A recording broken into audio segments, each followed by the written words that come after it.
43 Chinese railroad workers reported for duty on the Sierra Nevada mountain pass in 1867 and disappeared without a trace. Their tools and bedrolls were found abandoned at the work site, but the company ledgers simply marked them as deserted. No search efforts, no burial records, no acknowledgement.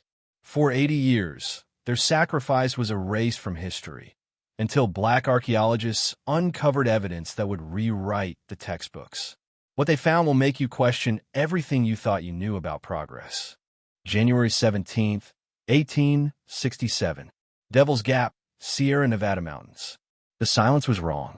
When Central Pacific Railroad Supervisor James Strobridge arrived at the work site that bitter morning, expecting to find his Chinese crew blasting through granite, he found something that chilled him more than the mountain air. Neat piles of pickaxes and shovels. Bedrolls arranged in perfect rows. A kettle of rice still warm over dying embers. But no workers. 43 men had simply vanished. Strobridge called out their names into the mountain wind. Wang Wei, Shenda, Asing. His voice echoed off the granite walls and returned to him empty. He checked the blast holes they'd been preparing. Fresh powder burns marked the rock face, but the charges hadn't been detonated. It looked like the crew had stopped mid-task and walked away from everything they owned. But something didn't add up. Chinese workers never abandoned their tools. More importantly, they never left their personal belongings.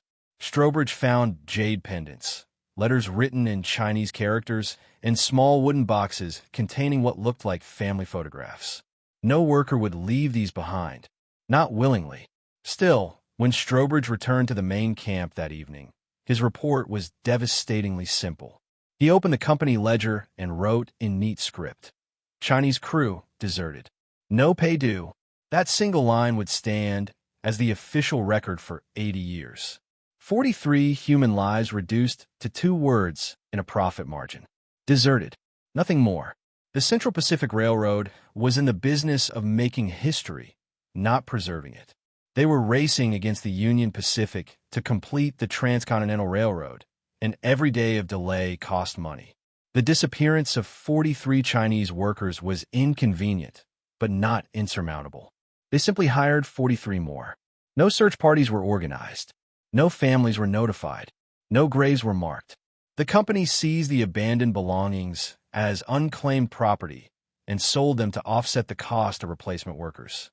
Even the rice was distributed to other crews. Within a week, it was as if Wang Wei-ming, Chun De, Liu Xiao, and 40 others had never existed at all. The railroad moved on, blasting through Devil's Gap with a new crew who were told their predecessors had run off to San Francisco. But someone would remember. Someone always remembers. In 1947, 80 years after those 43 men walked into the Sierra Nevada and never walked out, a team of black archaeologists would refuse to accept the official story.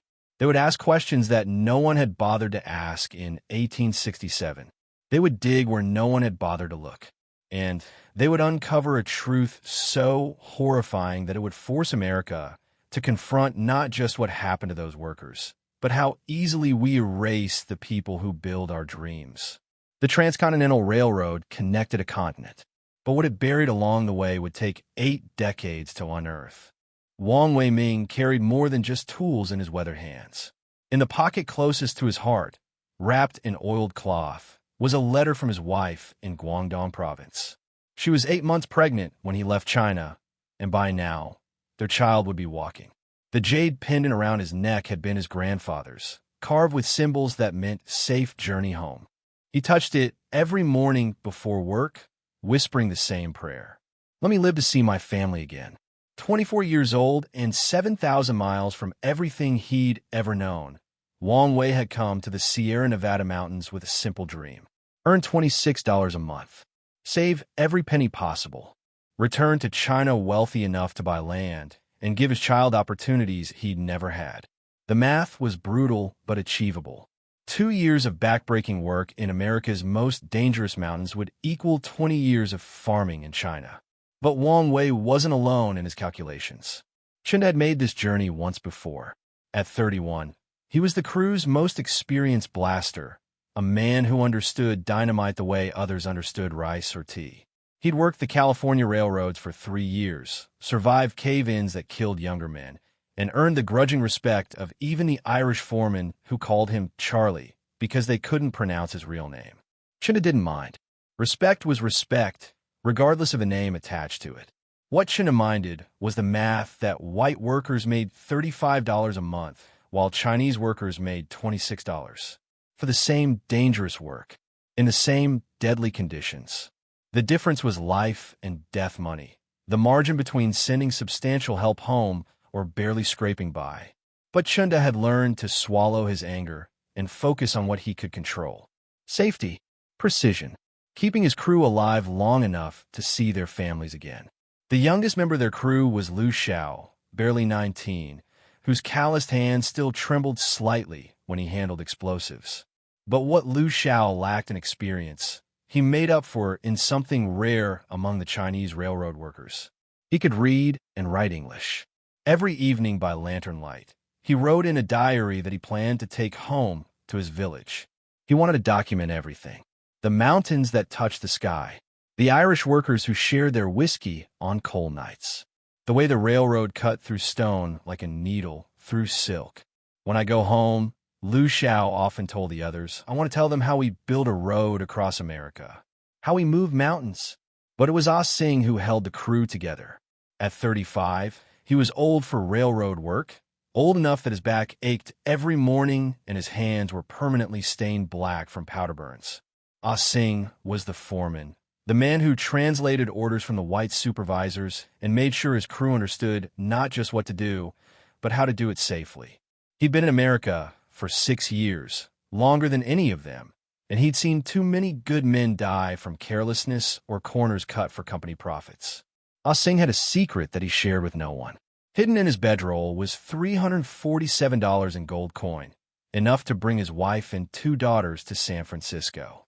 He'd written the letter 3 times, but never sent it. The work was too dangerous, the racism too harsh. But every month he added to the pile of coins, and every month he rewrote the letter, hoping the next payday would be enough to justify the risk of bringing his family to this brutal, beautiful country. These 43 men came from different villages, different provinces, different circumstances. But they shared the same dream that had driven millions of immigrants to America.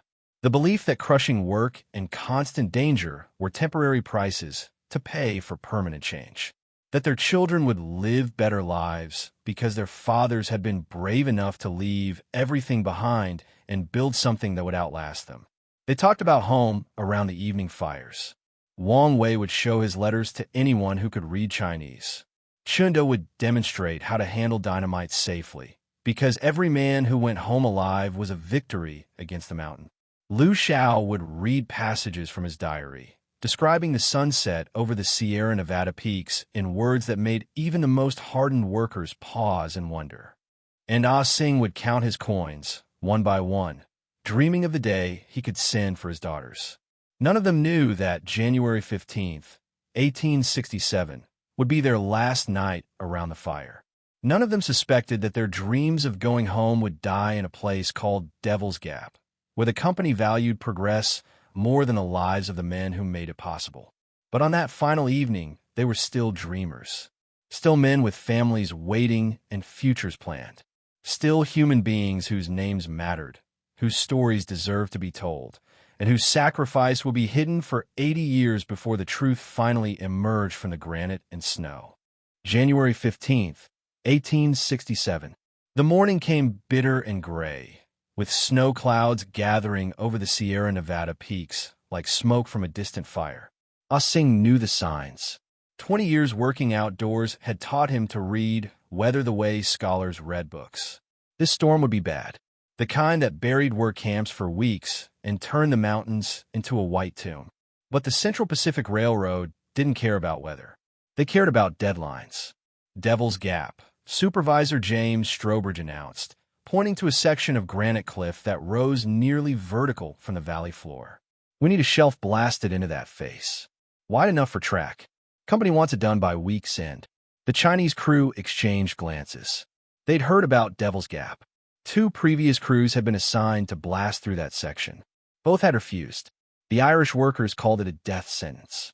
The rock was unstable, prone to sudden collapse. The work required men to dangle from ropes hundreds of feet above the valley floor, drilling holes and placing charges while granite dust filled their lungs and winter wind tried to tear them loose. It was suicide work, which was exactly why it had been assigned to the Chinese crew.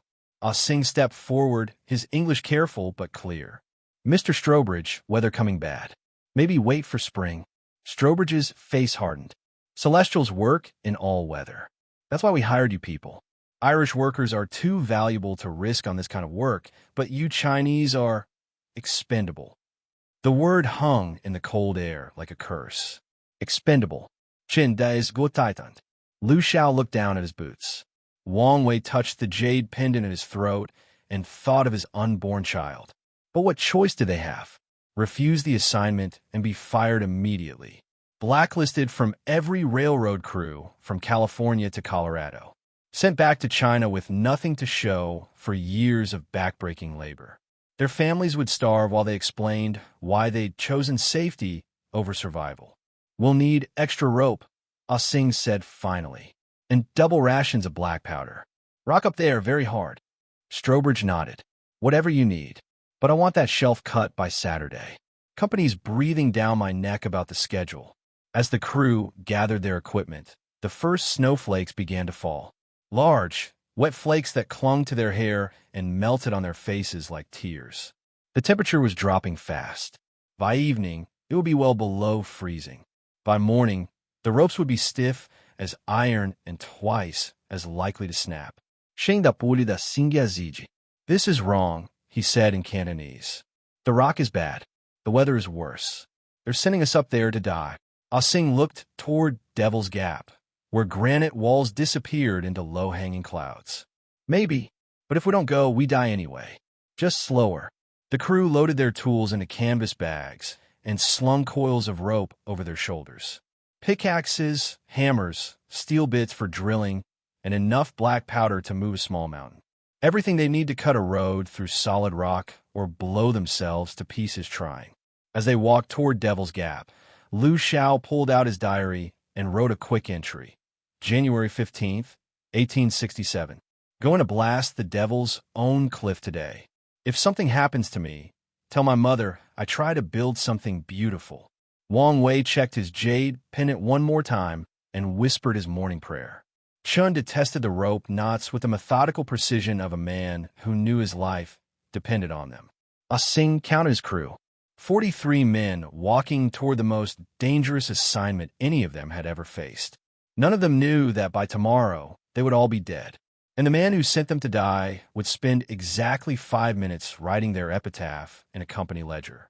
43 lives reduced to 2 words: crew deserted. The snow was falling harder now, and Devil's Gap was waiting. January 16th, 1867. 6 a.m. The tool shed opened on schedule, and 43 Chinese workers signed out their equipment with the same quiet efficiency they brought to everything. Pickaxes, steel bits, coils of rope, and enough black powder to reshape a mountain. The ledger showed their names in careful script: Wang Wei-ming, Chunda, Lu Xiao, Ah Sing, and 39 others whose lives were about to be erased from history. Supervisor James Strobridge watched them load their gear onto wooden sleds and disappear into the swirling snow. Celestials departed for Devil's Gap on schedule, he wrote in his daily report. The weather was getting worse by the hour, but the schedule was the schedule. Progress waited for no one. That evening, the dinner bell rang across the work camp as it had every night for months. Irish crews trudged in from their sections of track, stomping snow off their boots and complaining about the cold. The mess tent filled with the usual sounds: spoons scraping tin plates, rough laughter, arguments over card games. But 43 chairs remained empty.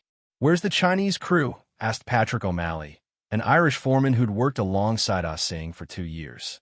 Strobridge barely looked up from his beef stew. "Still working. Celestials don't mind the cold like civilized men do." By 10 p.m., when the last lanterns were extinguished in the workers' barracks, the Chinese crew still hadn't returned. but nobody raised an alarm.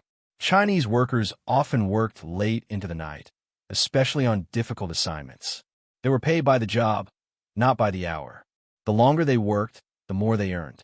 January 17th, 1867. Dawn came gray and bitter, with 2 feet of fresh snow covering the camp. When the Chinese crew failed to appear for morning roll call, Strobridge finally organized a search party. 3 Irish workers volunteered to check Devil's Gap, more out of curiosity than concern. What they found defied explanation. The worksite looked like a photograph frozen in time. Tools arranged in neat piles, exactly as the Chinese workers always left them at the end of each day. Bedrolls lined up in perfect rows inside a makeshift shelter. A kettle of rice still hanging over cold ashes, the contents frozen solid but perfectly preserved. But no workers. No footprints leading away from the site. No signs of struggle or panic. Most disturbing of all were the personal belongings scattered throughout the camp. Jade pendants that men never removed. Letters from families back in China. Small wooden boxes containing photographs and precious keepsakes. Items that no Chinese worker would ever abandon voluntarily. It's like they just vanished in a thin air, muttered Sean Kelly, staring at a diary left open to an entry dated January 15th. The writing was in Chinese characters he couldn't read, but the date was clear enough. The search party examined the blast site where the crew had been working. Fresh drill holes marked the granite face, precisely placed and ready for charges. The work showed Ah Sing's careful planning and Chen Da's expert technique. But the holes were empty. No black powder. No fuses. It looked like the crew had prepared everything for the next day's blasting, then simply walked away. But walked away to where? The nearest town was 40 miles through treacherous mountain terrain. The snow was 3 feet deep and still falling. No sane man would attempt such a journey on foot, especially without food, water, or warm clothes. When Strobridge arrived at the scene, he spent exactly 15 minutes examining the evidence. 15 minutes to process the disappearance of 43 human beings. Then he made his decision. Chinese crew deserted, he announced to the search party. Probably snuck off to California during the night. You know how these people are. No loyalty, no commitment to honest work. The Irish workers exchanged uncertain glances. They'd worked alongside these men for months. Ah Sing was the most reliable foreman in the camp. Should have never missed a day of work. Liu Xiao was saving every penny to bring his family to America. These weren't men who would abandon their tools, their belongings, and their wages to sneak away in a blizzard. But Strobridge was the boss. His word was law, and his word was final. That evening, he opened the company ledger and wrote the entry that would stand as the official record for 80 years. Chinese crew deserted. No pay due. Tools and belongings confiscated as company property. 43 lives. 2 words. Case closed. The silence at Devil's Gap would last until 1947, when someone finally asked the question that should have been asked in 1867. Where did they really go? The Chinese community in Sacramento didn't accept silence as an answer. When news of the desertion reached them 3 weeks later, families demanded answers. 43 men don't vanish without a trace. 43 men don't abandon their life savings and precious belongings to disappear into a blizzard. But the Central Pacific Railroad had a story, and they were sticking to it. Chinese workers are unreliable, company spokesman Charles Crocker told the Sacramento Union newspaper. They come and go as they please. No sense of commitment to American enterprise. When Wang Wei-ming's cousin traveled from San Francisco to investigate, he was turned away at the railroad office. No record of any Wang Wei-ming. The clerk told him, despite employment records clearly showing his name. Perhaps you have the wrong company. The families pooled their meager savings and hired a private investigator, a former sheriff named Thomas McCreary, who promised to find the truth. McCreary spent 2 weeks in the mountains, following every lead, questioning every worker. What he discovered should have sparked a massive investigation. The personal belongings found at Devil's Gap weren't just abandoned. They were arranged, placed deliberately, as if someone had gone through each man's possessions and laid them out for display. McCreary found jade pendants worth more than a month's wages, gold coins that represented years of savings, and letters that men would have died protecting. No Chinese worker leaves his jade, McCreary wrote in his report to the families. It would be like leaving his soul. But when McCreary tried to interview Strobridge, he was met by railroad security and escorted off company property. When he attempted to examine the company employment records, he was told they had been misfiled. When he asked local authorities to investigate, Sheriff William Morrison, whose salary was supplemented by railroad money, refused to open a case. 43 Chinamen decided to go back to San Francisco. Morrison told McCreary, "Not a crime to change your mind about a job." The cover-up was systematic and thorough. Company records were altered. Witness statements disappeared. Workers who questioned the official story were transferred to distant work sites or fired for unreliable behavior. The message was clear: ask no questions, and you keep your job. Most devastating of all, the belongings confiscated as company property were sold at auction to offset the cost of replacement workers. Jade pendants that had been passed down through generations ended up in the hands of local merchants. Letters written in Chinese characters were burned as foreign garbage. Even the rice was distributed to other crews. Within 6 months, it was as if Wang Wei-ming, Chunda, Liu Xiao, Ah Sing, and 39 others had never existed. New Chinese workers were hired to replace them, and these men were told a story that would follow them for the rest of their lives. Don't be like the last crew. They ran off like cowards and lost everything. The railroad moved on. Devil's Gap was blasted and cleared by a new crew who worked under armed guard and never asked questions about the men who came before them. Progress resumed. Profits continued. But in San Francisco's Chinatown, in the boarding houses and family associations, the story lived on. Whispered around dinner tables. Shared in letters sent back to China. Passed down to children who would grow up knowing that their fathers and uncles had built America's railroad and disappeared into its mountains. 80 years would pass before anyone with power would listen to those whispers. And what they would hear would change everything. 80 years is a long time to carry a secret. Long enough for witnesses to die. Long enough for evidence to crumble. Long enough for the truth to become folklore, and folklore to become whispers, and whispers to become silence.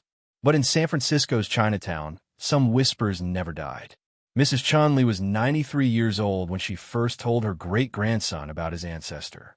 Chunda, the master blaster who could move mountains with dynamite and never lost a man to careless explosives.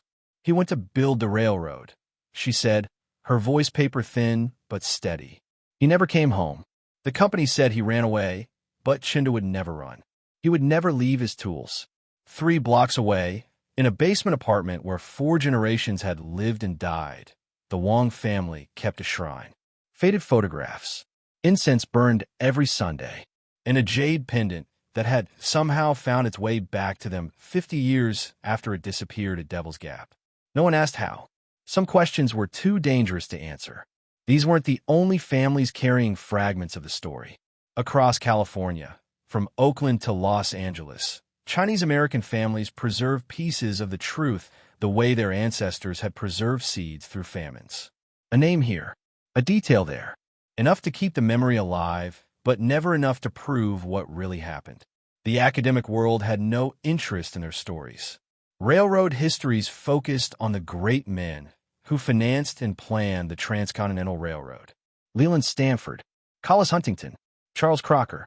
The Chinese workers were footnotes when they were mentioned at all. Reliable Oriental labor, the textbooks called them, as if they were machinery rather than men.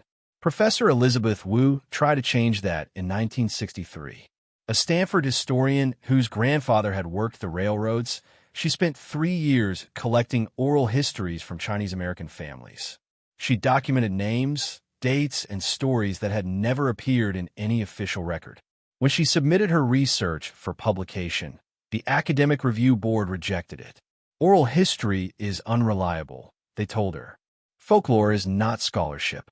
Wu's files gathered dust in a university archive, along with hundreds of other attempts to document what really happened to the Chinese railroad workers. The official story was too convenient to challenge, too profitable to change. But archives have a way of preserving truth, even when the living world wants to forget it. In 1985, a young graduate student named David Chun stumbled across Wu's research while looking for something else entirely. He photocopied everything he could carry and began his own investigation. Chen's work caught the attention of Dr. Harold Kim, an oral historian at UC Berkeley who specialized in recovering suppressed narratives. Together, they began mapping the stories, looking for patterns, searching for connections between families who had never met but told remarkably similar stories about the same 43 men. By 1995, they had assembled what they believed was a complete list of names.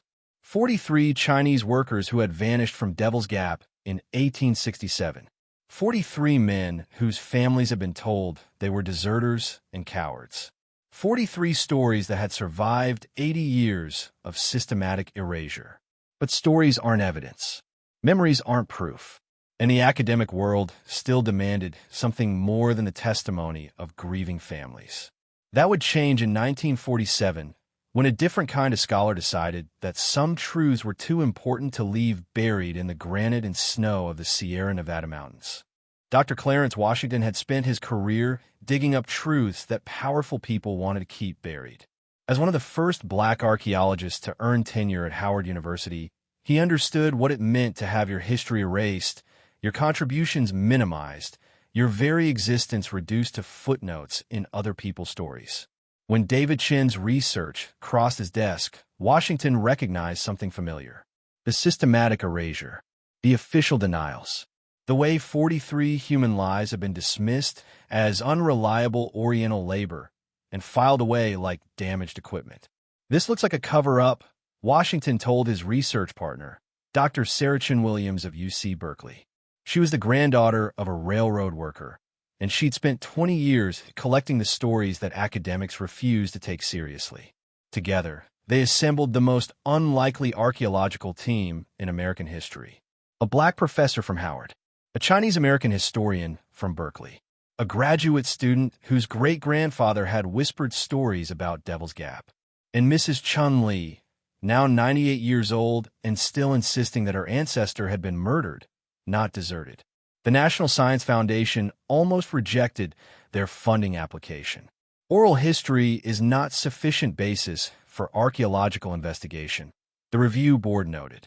But Washington had allies in unexpected places. The civil rights movement had opened doors and changed minds. Questions about whose history mattered and who got to tell it were being asked in universities across America. In July 1947, exactly 80 years after the disappearance, Washington's team arrived at Devil's Gap with ground-penetrating radar and a determination to find the truth. What they discovered in the first week changed everything. The radar revealed massive subsurface disturbances directly below the blast site where the Chinese crew had been working. Not the random patterns you'd expect from natural rock falls or avalanches. Deliberate excavation. Something had been buried there. This is a grave, Washington told his team, staring at the radar readings. A mass grave. The excavation took 6 weeks of painstaking work.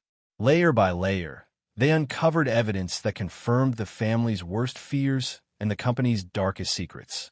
43 sets of human remains, arranged side by side in careful rows. Personal belongings buried with the bodies, jade pendants, Chinese coins, letters written in fading ink, and Lu Zhao's diary, preserved in oiled cloth, with entries that stopped abruptly on January 15, 1867. But it was the forensic evidence that told the real story. Every skeleton showed signs of explosive trauma, not the kind you'd expect from an accidental blast or a mining accident. These men had been killed by a deliberate explosion, positioned to maximize casualties, timed to eliminate witnesses. They were murdered, Dr. Chin Williams said, holding a fragment of Lu Zhao's diary. All of them, and then buried to hide the evidence. The final piece of evidence was found in a metal box buried separately from the bodies. Company documents that James Strobridge thought he destroyed. Orders from Central Pacific executives. Financial calculations showing that killing the Chinese crew was cheaper than paying their wages. Instructions for covering up the massacre. 43 men hadn't deserted. They'd been executed for the crime of demanding safer working conditions and fair wages. And their murder had been planned, financed, and covered up by one of America's most celebrated corporations. After 80 years of silence, the truth was finally speaking from the granite and snow of Devil's Gap.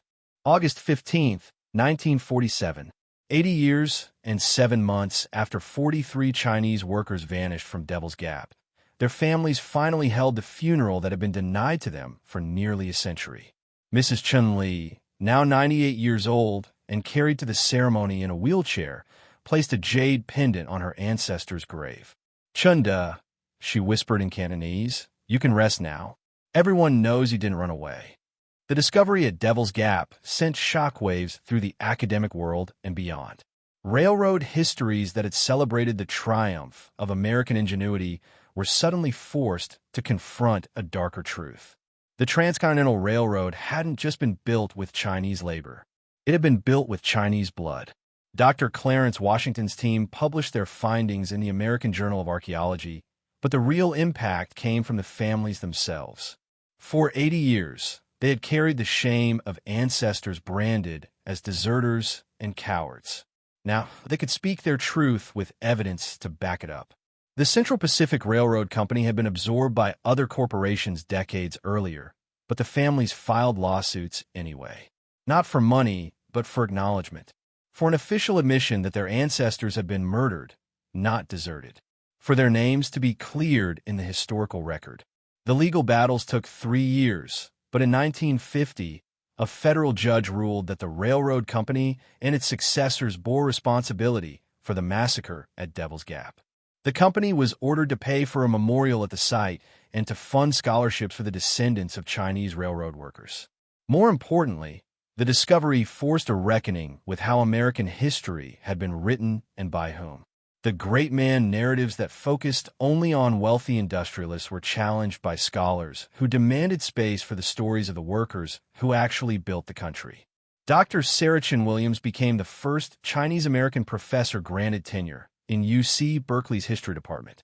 Her oral history methodology, once dismissed as unreliable folklore, became a standard tool for recovering suppressed narratives across ethnic communities. The collaboration between Black and Chinese-American scholars created a model for coalition scholarship that would influence civil rights research for generations. Both communities understood what it meant to have their contributions erased from the historical record. But perhaps the most profound impact was on the families themselves. Linda Wong Chun, great-great-granddaughter of Wong Wei Ming, stood at Devil's Gap in 2017, exactly 150 years after the massacre. She held her infant son in her arms and told him about his ancestor who died building America's railroad. "Your great-great-great-grandfather wasn't a deserter," she said. "He was a hero who died fighting for workers' rights." And now everyone knows. The memorial at Devil's Gap bears 43 names in both English and Chinese characters. Visitors can read Liu Zhao's diary entries, see photographs of the artifacts found with the bodies, and understand that progress built on silencing inconvenient truths isn't progress at all. The Transcontinental Railroad still crosses the Sierra Nevada mountains, carrying freight and passengers across the continent that Wong Wei Ming and his crew helped connect. But now travelers know the real cost of that connection, and they know the names of the men who paid it. What other truths are buried beneath the stories we tell ourselves about American progress? What other families are still waiting for acknowledgement of their ancestors' sacrifices? Let us know what you think in the comments below. Hit like and subscribe for more hidden histories that powerful interests tried to erase forever. The 43 Chinese workers who walked into Devil's Gap in January 1867 proved that corporate America would murder its own workforce rather than pay fair wages or provide safe working conditions. Their mass execution exposed a system so ruthless it killed immigrants for organizing, and ultimately transformed how we understand the true cost of American progress through the power of archaeology that no amount of corporate whitewashing could silence forever. Wong Wei Ming's jade pendant, buried for 80 years, finally revealed the massacre that railroad barons died trying to conceal. The granite walls that hid systematic assassination became monuments to the persistence of families who refused to accept official lies about worker desertion. How many other immigrant workers lie beneath American soil, their murders disguised as voluntary departures? What happens when corporations and government conspire to eliminate workers who demand dignity? Can capitalism survive when organizing for safety becomes a death sentence? Drop a comment below and let us know.